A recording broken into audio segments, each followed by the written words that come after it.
We're being joined right now by Senator John McCain, who's a real trooper and very gracious to join us for our little webcast. Hey, Senator, how are you?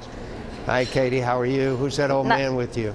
Dan Bartlett? No. Oh, sorry. Yeah. You must be talking about Bob Schieffer. Not the young one. I think Bob might be saying right back at you right now, Senator McCain. But listen, we were just noting that this instant poll, we did this poll of people who watched the speech, and they were giving it, I would say, in Siskel and Ebert fashion, Senator, 2 thumbs up. 79% of them approve of his plans for dealing with the economic crisis. Before the speech, 62% approved. 73 think Barack Obama's plans will make the economy better. 12% think it will make it worse, while 15% think it will make no difference. 79% of the people we polled are optimistic about the next 4 years. 71% said they were optimistic before the speech. So as you can see, the numbers went up for the president. And I'm just curious, were you as convinced as some of the people we polled that this is the right way to go for the economy? Well, obviously, I'd like to see how we do the math on some of the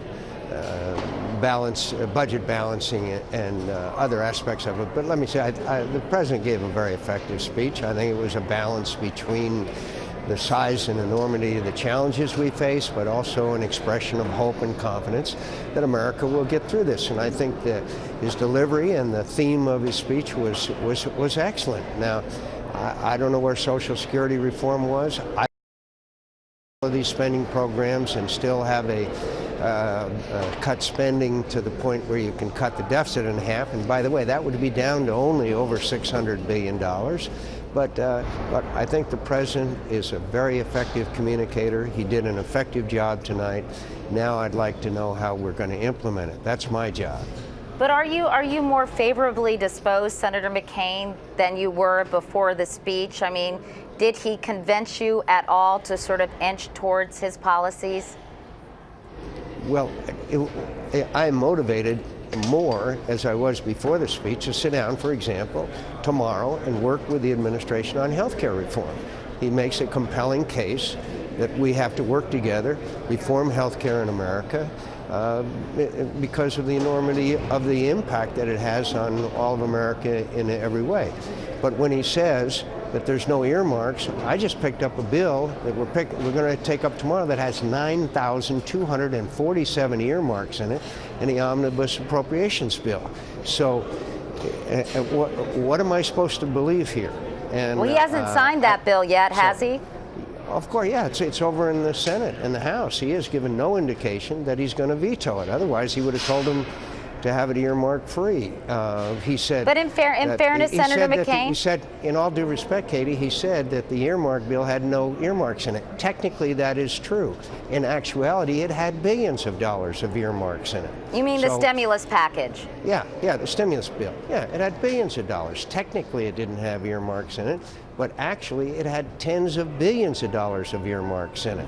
And so, look, I want to work with him on health care. Absent, by the way, was Social Security reform. Absence was nuclear power and energy independence.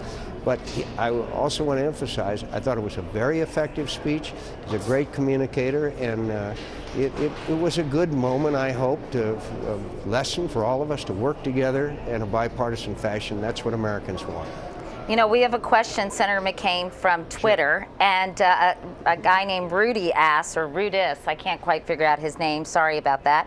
Senator McCain, why did the government have so little accountability over the funds that were given to the banks, and do you have any solution? I guess he's talking about the TARP money that's been distributed already. Do you have any solution? Because I think people do get frustrated to see, like, this latest bank, what was it, Northern Trust out of Chicago, throwing this big week-long party, hiring the band Chicago and Sheryl Crow and having dinners at the Ritz-Carlton after accepting $1.6 billion in bailout. Why aren't these banks being held more accountable? I think the president made it very clear tonight that he wants that to come to a halt, and so do all of us. I think the problem with TARP 1 is that because of the urgency or perceived urgency, we rushed into this legislation. The market had dropped 700 points in one day, wiping out $1.2 trillion in American savings. So we felt we had to act. We were assured that there would be sufficient oversight. There obviously was not. And Americans were, the credibility of this whole process was badly damaged. Another Twitter question for you asks, where was the after-election John McCain during the election? The same. It's the same. I'm the same guy. I've heard that one before. When people say that, I say, how was I different? And they can't identify it. Like I'm proud of our campaign. I'm proud of what we did. And by the way, even at my stage in life, I Twitter. Oh, good. Well, congratulations. I am very impressed. You're so technically hip, Senator. Hey, I have to ask you about Sarah Palin. I didn't claim to be I didn't have to be technically hip. I have a lot of help. Oh, that's good. I wanted to ask you about Sarah Palin, Senator, because she is just, I mean, she is all over the place. She continues to talk about the campaign. Now there's this documentary about sort of unfairness in the media and media bias, particularly against her. What do you think of her ubiquity on the national scene? Well, I think the world of Sarah, and we're very close and dear friends, and the most unfair person to her was Bob Schieffer, by the way. But anyway, look, we're proud of our campaign. We move on, and I'm sure she will too. And I think she'll continue to play a role in the Republican Party, and an important one. I'm proud of her. How big a role? Do you think she might be the nominee next go round?